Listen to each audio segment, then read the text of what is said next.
সকাল সকাল ভোরে বাজে আমরা 6:30 আমরা ভাই বোনে ঘুরতে গেছি নদীর এখানে। আজকে তোমাদের সাথে শেয়ার করবো। তো হ্যালো বন্ধুরা, তো কেমন আছো তোমরা? আশা করি সবাই ভালো আছো, আমরাও ভীষণ ভালো আছি।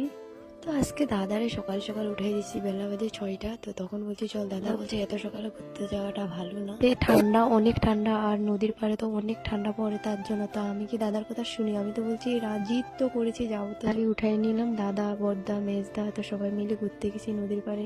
এত সুন্দর। এখানে দেখো অনেকগুলো, এগুলো কি শাক আমি জানি না, ভিডিওতে দেখায় আপনাদের সাথে শেয়ার করি। দেখো আমার দাদার যাওয়ার ইচ্ছা নাই, তারপরে দেখো দাদার কি অ্যাক্টিং। দেখো আমার দাদার অ্যাক্টিং শেষ নাই, যখন বলছি ভিডিও করছি তখন তার অ্যাক্টিং শুরু। বন্ধুরা এখানে দেখো গণেশ বাবু, অনেক গণেশ বাবু আয়, বাট আমরা তো গণেশ বাবু দেখি না। তো গণেশ বাবুর আমরা পাড়া দেখতে এসে পড়েছিলাম। আর দাদা বলছে এখানে দেখ গণেশ বাবু, এই গণেশ বাবু এখানে পাড়া। আরেকটা গণেশ বাবুর পাড়া দেখতে যায়, নিজেই পিছলা খায়া পড়ে গেল। দেখো হয় না, বেশি অ্যাক্টিং এরকমই হয়, আমাদেরকে বেশি অ্যাক্টিং দেখাতে যায়, নিজেই পড়ে গেল।